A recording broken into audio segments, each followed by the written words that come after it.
उतारा हा घटक म्हणजे आपण त्याला कॉम्प्रेशन असं म्हणतो। या घटकाचे प्रश्न सोडवत असताना बऱ्याच मुलांना असा प्रश्न पडतो की नेमका उतारा अगोदर वाचू का प्रश्न अगोदर वाचू। याच्यामध्ये बरेच मुलं कन्फ्यूज होतात आणि मग नेमकं कळत नाही काय करायचंय, कारण उतारा सुरू केल्यानंतर पुढे गेलत की अर्धा उतारा विसरतो, अशा बऱ्याच गोष्टी होतात। मग यामध्ये उतारा अगोदर वाचावा की प्रश्न अगोदर वाचावं याबद्दल आपण डिटेल चर्चा करणार आहोत। गट ब 2023 आणि 22 चा उतारा घेऊन।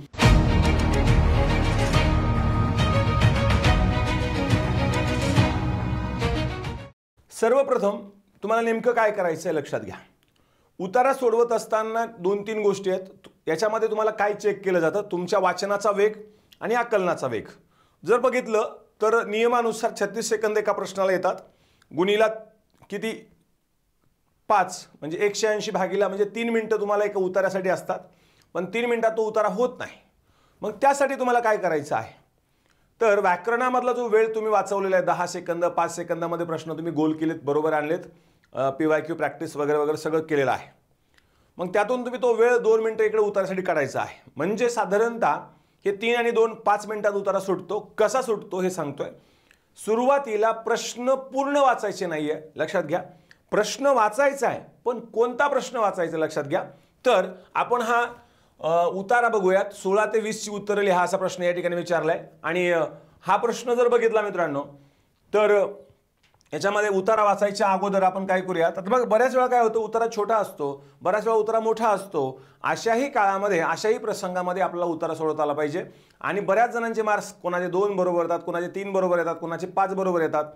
तर हा म्हणजे ज्याला रिझल्ट मिळवायचा आहे त्यासाठी अत्यंत महत्त्वाचा घटक आहे, त्यामुळे याकडे दुर्लक्ष करून चालणार नाही।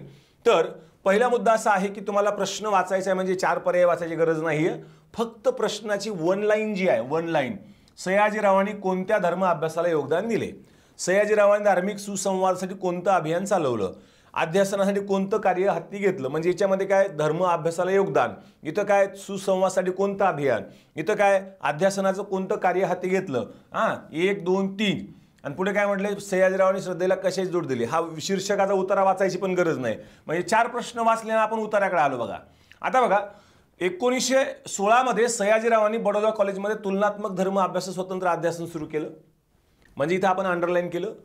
1916 ते 1921 ही 5 वर्षे या विजेरी यांच्या नेतृत्वाखाली या विभागाने अतिशय देदीप्यमान कामगिरी केली। यानंतर विजेरी इंग्लंडला निघून गेले, त्यांना मदत करणारे प्राध्यापक राजवाडे यांचं निधन झालं, त्यामुळे या अध्यासनाचे काम 1922 पासून ते 1934 पर्यंत बंद राहिलं।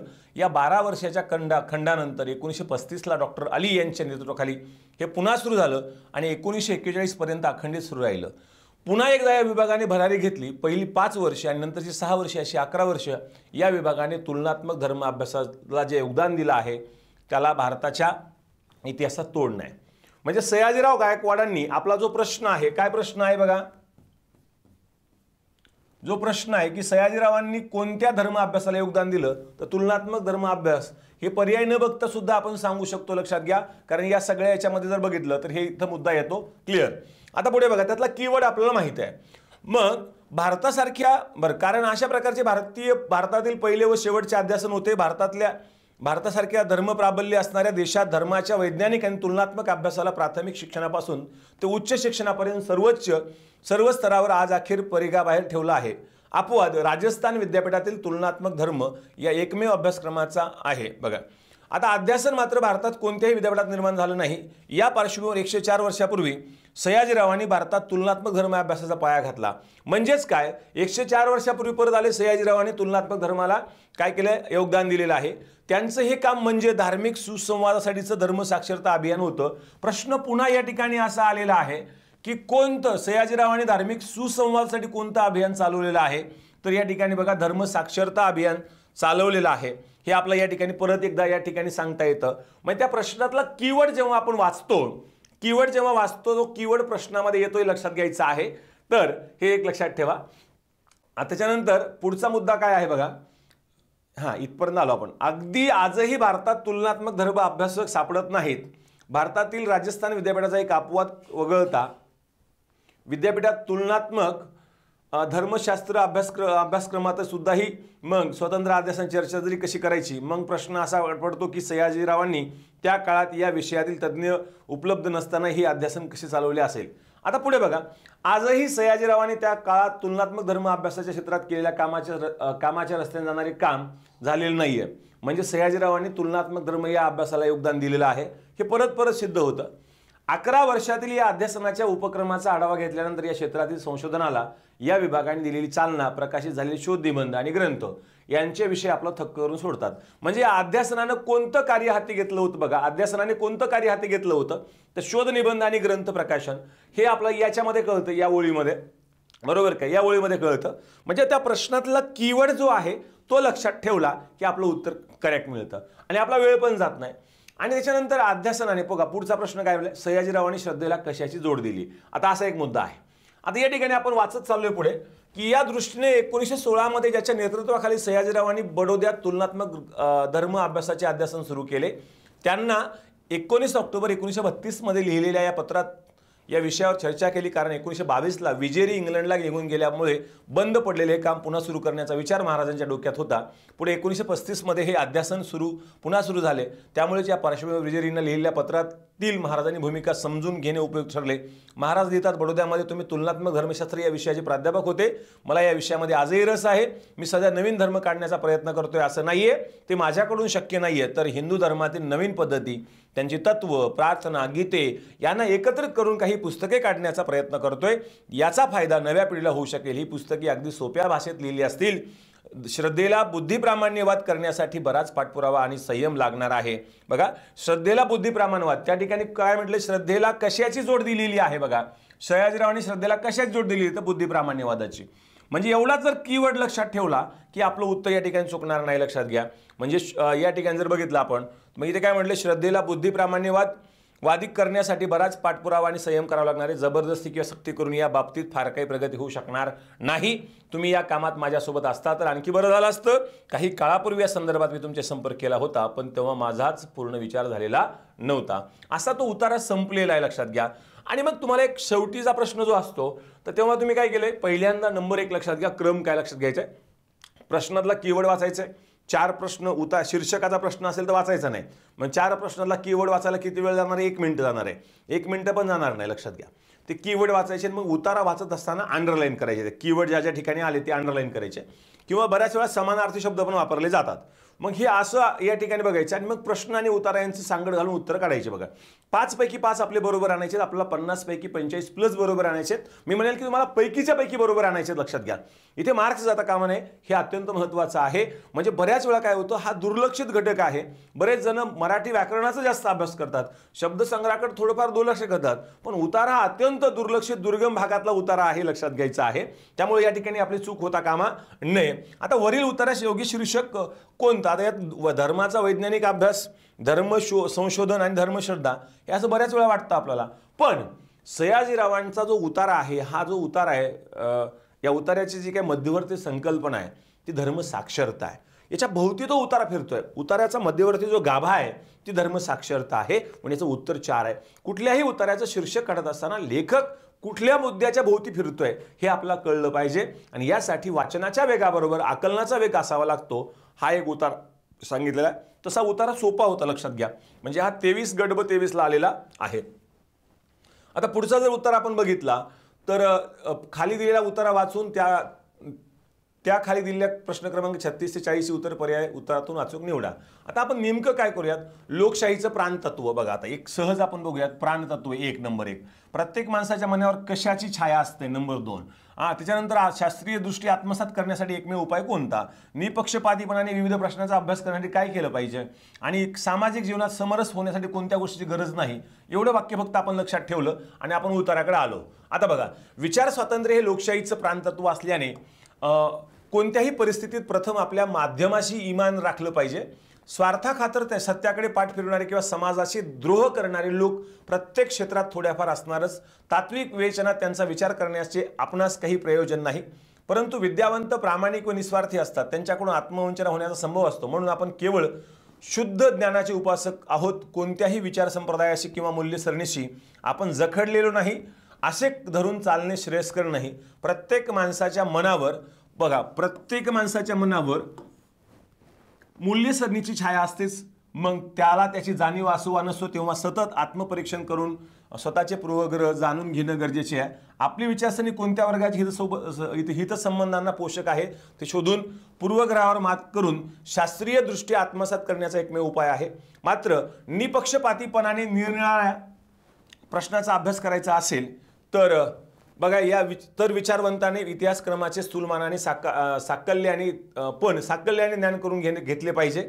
सामाजिक जीवनातील प्रवाहाशी समरस झालं पाहिजे. त्याचा अर्थ याने आपली अभ्यासिका सोडून सभा मैदान गाजवावे, राजकारणात आखाड्यात उतरावे, आर्थिक संघर्षात सहभागी व्हावे असा नाहीये, लक्षात घ्या. तर ज्ञानाच्या कक्षा इतक्या विस्तारलेल्या आहेत की त्याच्या कोणत्याही एका शाखेवर प्रभुत्व मिळवणाऱ्या विद्यावंताला रात्रंदिवस आपला व्यासंगात रमून गेलं पाहिजे. आजचा काळ हा श्रम विभागाचा आहे, म्हणून प्रत्येकाने आपल्या कार्यक्षेत्राच्या मर्यादा ओळखून वागलं पाहिजे. विचारवंत हा विद्येची आराधना करूनच समाजाने कल्याण साधू शकेल. मात्र अभ्यासात त्याने निवडलेला विषय कितीही लहान असला तरी त्याची दृष्टी संकुचित असता कामा नये. आपण संपादिलेले ज्ञान विद्याभिवृद्धीला किती उपकारक होईल, समाजाच्या अंतिम कल्याणाशी त्याचा कितपत संबंध पोहोचतो याचं अनुसंधान त्याने सदैव राखलं पाहिजे. आता आपण काय केले, उतारा वाचत असताना प्रश्नातले कीवर्ड आपल्याला माहित असल्यामुळे ते अंडरलाईन महत्त्वाचे केलेत. बघा, आता आपण प्रश्न पहिला बघूयात. लोकशाहीचं प्राणतत्व कोणतं आहे? तर बघितलं बघा, विचार स्वातंत्र्य लोकशाहीचं प्राणतत्व असल्याने आता इथं स्पष्ट सरळ म्हटलेलं आहे, त्यामुळे उत्तर हे दोन असणार आहे, लक्षात घ्या. मग उतारा आणि प्रश्न सांगड घालायची आहे. पुढे बघा, प्रत्येक माणसाच्या मनावर कशाची छाया आहे? बघा कशाची छाया असते? तर या ठिकाणी आपण केले, प्रत्येक माणसाच्या मनावर पूर्वसंस्काराची परंपरागत मूल्याची छाया असते. म्हणजे इथं काय केले, प्रश्न बघा, परत प्रश्न बघितला पाहिजे की प्रत्येक माणसाच्या मनावर कशाची छाया असते? तर पूर्वसंस्काराची परंपरागत मूल्य सरणीची असणार आहे. इथं आत्मवंचनाची होणार नाही, द्रोह करण्याची होणार नाही, म्हणजे पर्याय 3 असणार आहे, लक्षात घ्या. म्हणजे उत्तर आपल्याला सहज काढता येते. बघा, शास्त्रीय दृष्टी आत्मसात करण्याचा एकमेव उपाय कोणता?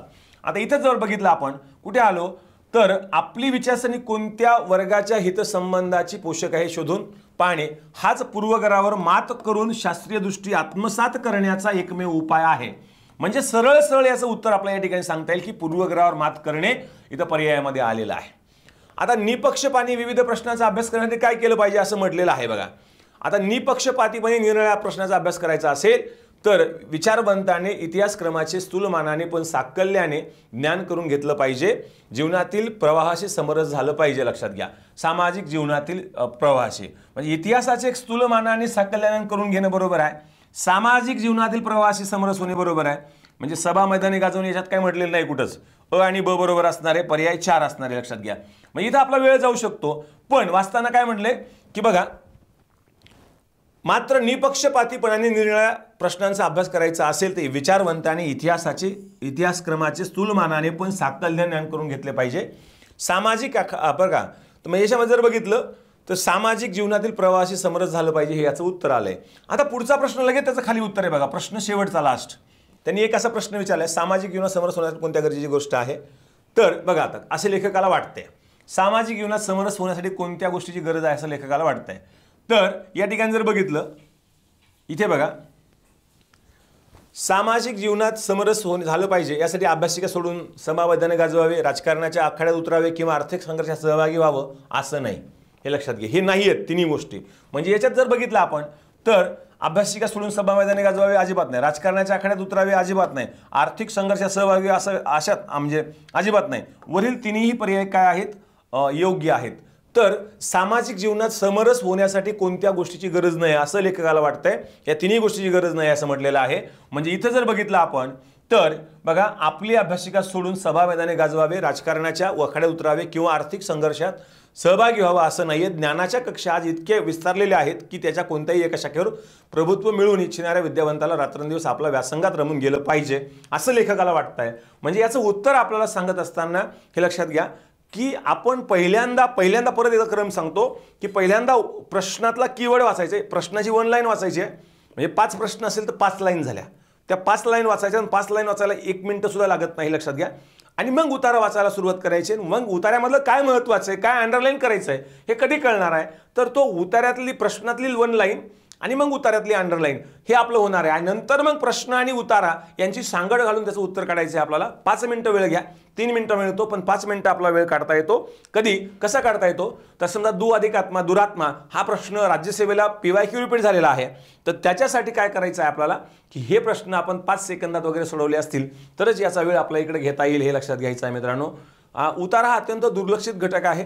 तुम्हाला याचा खूप चांगला फायदा होईल. आजपासून तुम्ही दररोजचे 1-2 उतारे सोडवा, शनिवारपर्यंत सोडवा. तुमची रविवारी परीक्षा आहे 29 तारखेला, तुम्हाला खूप चांगला फायदा होईल आणि उतार्यामध्ये एकही मार्क जाणार नाही. उलट राज्यसेवेमध्ये उतारा खूप मोठा होता. अशा वेळेस घाबरून जायचं नाही, प्रश्न सोपे असतात. उतारा बऱ्याच वेळा छोटा असतो पण समानार्थी शब्द वापरलेले असतात, प्रश्न नीट समजून घेतला पाहिजे. ह्या गोष्टी करणं अत्यंत गरजेचं आहे. क्लिअर? तर आपण भेटूयात पुढच्या लेक्चरमध्ये अशाच नवीन व्हिडिओ घेऊन. ते थांबूयात. धन्यवाद.